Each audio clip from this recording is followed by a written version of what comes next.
കർത്താവിൻ്റെ ജന്മദിനം ആഘോഷിക്കുന്നതായിട്ടുള്ള വേളയിൽ സാധാരണയായിട്ട് ഇപ്പോൾ പൗരസ്ത്യ സഭയുടെ ഒരു പാരമ്പര്യത്തിൽ നിന്നും ഒന്ന് അല്പം വ്യത്യാസപ്പെടുത്തി എല്ലായിടത്തും ഇപ്പോൾ ഒരു ക്രേഷ് നമ്മൾ ഉണ്ടാക്കി അവിടെ നമ്മൾ കർത്താവിനെ സ്ഥിരപ്പെടുത്തുന്നതായിട്ട് നമ്മൾക്ക് ഒന്ന് ശ്രദ്ധിക്കാൻ സാധിക്കും. ഇവിടെ ഉണ്ടോ എന്ന് എനിക്കറിയത്തില്ല, പക്ഷേ മിക്ക പള്ളികളിലും നമുക്കിപ്പോൾ ആയിപ്പോയി. ഒരു തരത്തിൽ പറഞ്ഞാൽ ഇത് നമ്മളെ ഒരു പ്രധാനമായിട്ടുള്ള ആത്മീയമായിട്ടുള്ള അനുഭവം നമ്മൾക്ക് നിവർത്തിക്കുവാൻ പറ്റാത്തത് കൊണ്ട് ബാഹ്യമായിട്ടുള്ള ഒരു അനുഷ്ഠാനം ആക്കി ഇത് തീർത്തതല്ലേ എന്ന് ഞാൻ ചിന്തിക്കുകയാണ്. എന്ന് വെച്ചാൽ നമ്മുടെ ഉള്ളിൽ നമ്മുടെ ഹൃദയങ്ങളിൽ കർത്താവ് ജനിക്കുവാൻ തക്കവണ്ണം നമുക്ക് ഒരു ഇടം കൊടുക്കുവാനായിട്ട് പറ്റാത്തത് കൊണ്ട് ഇങ്ങനെ ഉണ്ടാക്കി നമ്മുടെ മനസ്സാക്ഷിയെ നമ്മൾ ആശ്വസിപ്പിക്കുകയാണ്. I think when you construct a creche, which is not something that Eastern churches are familiar with, it is a kind of absolving what is a duty for every Christian, that is to make space in your heart for Jesus Christ to be born there.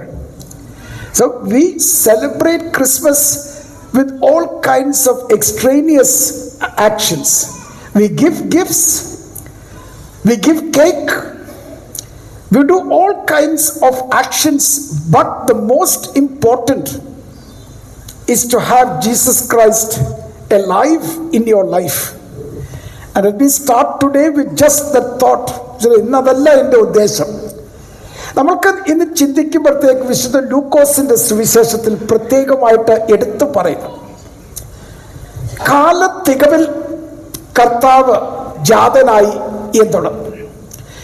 In the appropriate time, Jesus Christ was born of a woman. അത് പൗലോസ്ലിയായുടെ ഭാഷയാണ്. എന്തിനാണ് ഇത് ലൂക്കോസ് എവൻഗേലിയോസ്തനും വിശുദ്ധ പൗലോസ്ലിയായും ഇങ്ങനെയുള്ള പ്രയോഗം? അതിൽ പ്രധാനമായിട്ടുള്ള ഉദ്ദേശം, ഏറ്റവും ഉചിതമായിട്ടുള്ള സമയത്ത് മാത്രമേ ദൈവത്തിൻ്റെ പദ്ധതിക്ക് അനുസരിച്ച് ദൈവം പ്രവർത്തിക്കുന്നുള്ളൂ. Only when the time is right, perfect, will God act.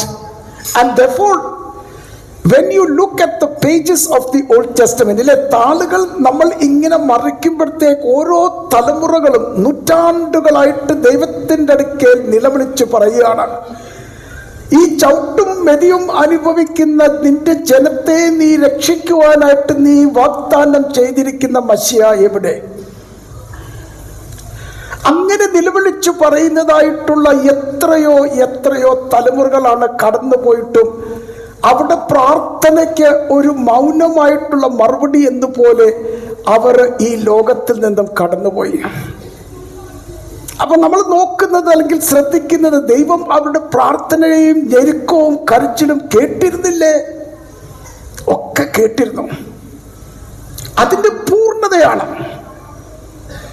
ഈ ഓഗസ്തോസ് കൈസറിന്റെ കാലത്തും വിശുദ്ധ ലൂക്കോസ് സൂചിപ്പിക്കുന്നത് ഹെരോദാവിന്റെ കാലത്തും കർത്താവ് ജനിച്ചിരിക്കുന്നത്. അതിൻ്റെ ആ പ്രത്യേക സമയത്ത് മാത്രമാണ് ദൈവത്തിന് ഏറ്റവും ഉചിതമായിട്ട് മനുഷ്യാവതാരം ചെയ്യാൻ സാധിച്ചിരുന്നത്. സമയത്തിൻ്റെ സാംസ്കാരികമായിട്ട് ചരിത്രപരമായിട്ടും എല്ലാം വന്നു തീർന്നത്.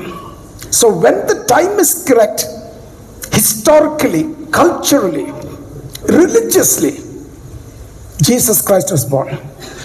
ഇതെന്തിനാണ് ഞാൻ പറയുന്നത്?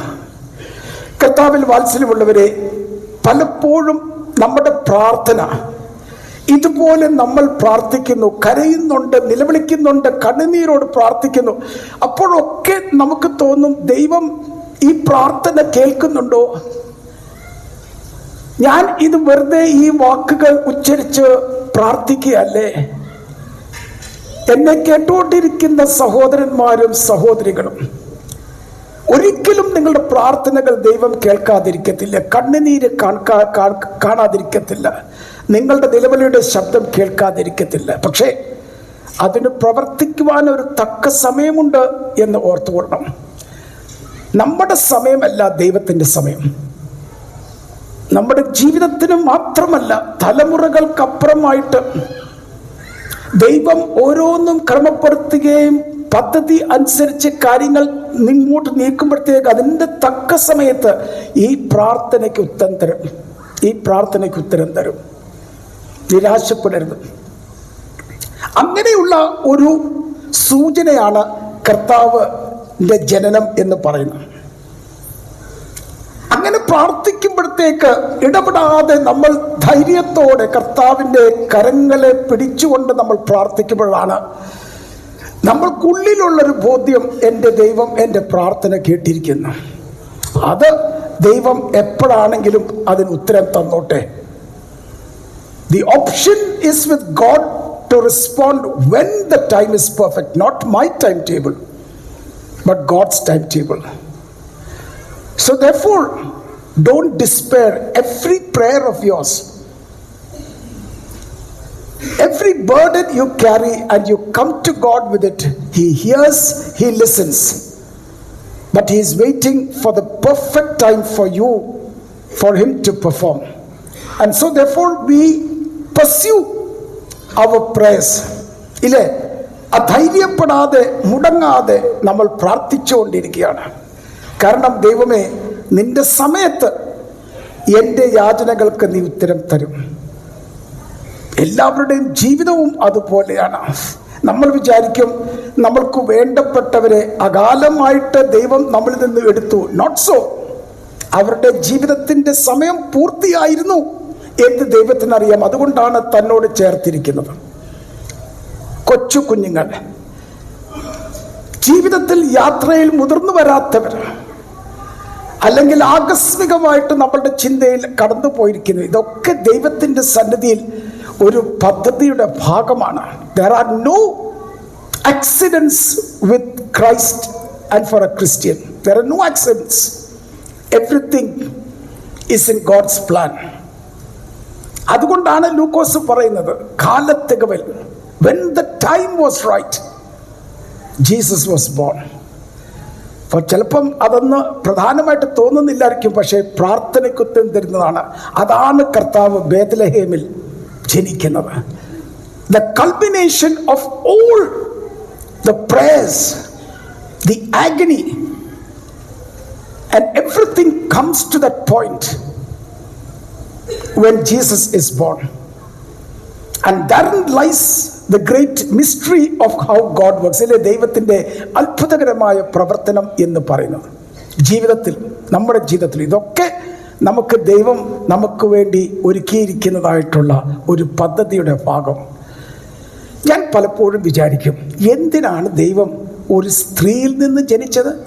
Why was Jesus born of a woman? After all, He created everything. He could have been born as a human being without the aid of a woman, without any foster parents, out of nowhere. He created all of us out of nothing. ഒന്നുമില്ലായ്മയിൽ നിന്നും സകലത്തെ സൃഷ്ടിച്ചിരിക്കുന്ന ദൈവത്തിന് ഒരു സ്ത്രീയുടെ ആവശ്യമുണ്ടായിരുന്നോ? ഒരു സ്ത്രീയുടെ ആവശ്യമുണ്ടായിരുന്നോ? And what is that? God becoming human through a woman says, and what were women in Palestinian society? എന്തുവായിരുന്നു ഈ സ്ത്രീയുടെ സ്ഥാനം? ഒന്നുമില്ലായ്മ. Just about children.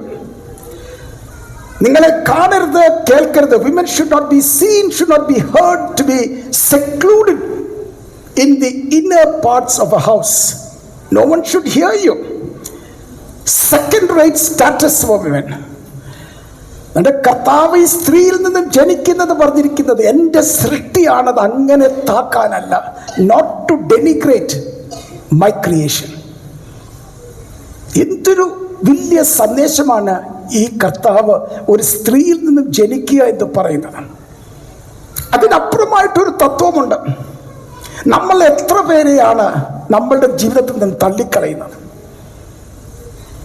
അവരിങ്ങനത്തെവരെയാണ്.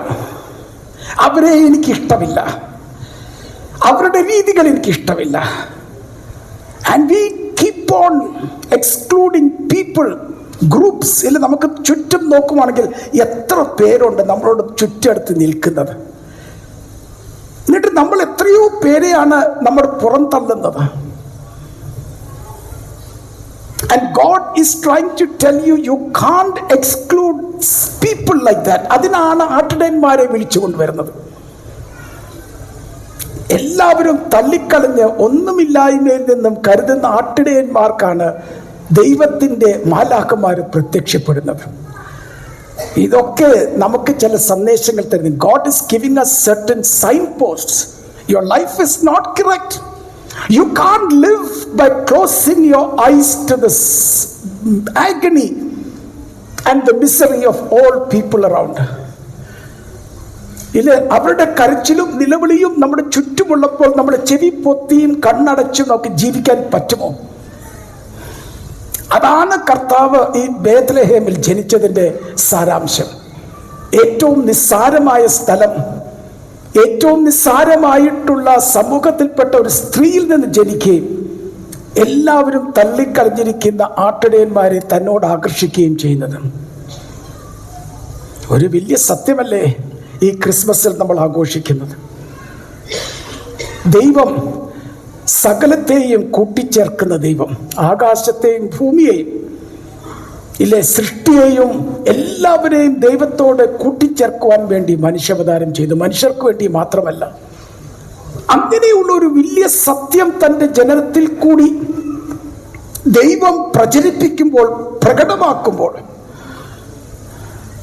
നമ്മൾക്ക് ഇന്ന് നമ്മുടെ ആഘോഷത്തിൽ നമുക്ക് ചെയ്യേണ്ടതായിട്ടുള്ള ഒരു കാര്യമാണ്, എങ്ങനെയാണ് നമുക്ക് ഈ തള്ളിക്കളഞ്ഞവരെ നമ്മുടെ സ്നേഹത്തിൻ്റെ വലയത്തിലേക്ക് നമുക്ക് ഉൾപ്പെടുത്താൻ പറ്റും. How can we bring them into the circle of people that we care about? ഇല്ലാതെ നമുക്ക് സ്വർഗം ഉണ്ടാകുകയില്ല. We cannot have an heaven. എത്ര പണിതാലും എത്ര പടുത്തുയർത്തിയാലും. അതുകൊണ്ട് ഈ ക്രിസ്മസിൻ്റെതായിട്ടുള്ള ഒരു സന്ദേശം കർത്താവ് പഠിപ്പിക്കുന്നത്, ഞാൻ നിങ്ങളുടെ പ്രാർത്ഥനകളെ കേൾക്കുന്ന ദൈവമാണ്,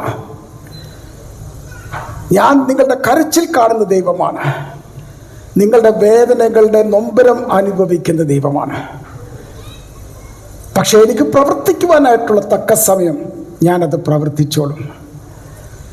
കർത്താവിൽ വാത്സല്യമുള്ളവരെ, ക്രിസ്മസ് എന്ന് പറഞ്ഞിരിക്കുന്നത് ക്രിസ്ത്യാനികൾക്ക് മാത്രമല്ല, എല്ലാവരെയും കൂട്ടിച്ചേർക്കാനായിട്ടാണ്. സകല സൃഷ്ടിയെയും ദൈവസന്നിധിയിൽ ആഹ്ലാദിക്കുന്ന സമയമാണ്. ഒന്ന് കണ്ണു തുറന്ന് നോർത്ത് നമ്മുടെ ചുറ്റുമുള്ളവർക്കൊരു ചെറിയ സഹായം കൊടുത്ത് അവർക്കും സന്തോഷിക്കുവാൻ തക്കവണ്ണം ഈ ക്രിസ്മസ് നമ്മൾക്കൊരു അനുഭവമായി തീരണം. നമ്മൾ സൃഷ്ടിച്ചിരിക്കുന്നത്, പടുത്തുയർത്തിയിരിക്കുന്നതായിട്ടുള്ള ഈ ചുവരുകൾ, these dividing walls, we have to break it down. That is the commission God gives us. കാരണം കർത്താവിൻ്റെ ജനനത്തിൽ ആകാശവും ഭൂമിയും സഹോദരി സഹോദരങ്ങളും ഒന്നായി തീർന്നിട്ടുണ്ടെങ്കിൽ നമ്മളുടെ ആഘോഷവും ഈ തരത്തിൽ സകലരെയും കൂട്ടിച്ചേർത്ത് സകല സൃഷ്ടിയും ഒന്നാകെ ദൈവസന്നിധിയിൽ എത്തിച്ചേർന്ന് നമ്മൾക്ക് വേണ്ടി തൻ്റെ ഏകജാതനെ നൽകിയിരിക്കുന്ന പിതാവിനെ കണ്ട് സ്തുതിക്കുവാൻ തക്കവണ്ണം ഇടയാകണം എന്നുള്ളതാണ് ക്രിസ്മസ്. ആ ഒരു അനുഭവത്തിലേക്ക് ദൈവത്തിൻ്റെ പരിശുദ്ധാത്മാവ് നമ്മളെ നയിക്കുവാൻ തക്കവണ്ണം ഇടയാകട്ടെ എന്ന് പ്രാർത്ഥിച്ചുകൊണ്ട് എൻ്റെ വാക്കുകളെ ഉപസംഹരിക്കുന്നു. ദൈവം തമ്പുരാൻ നമ്മളെ എല്ലാവരെയും അനുഗ്രഹിക്കട്ടെ.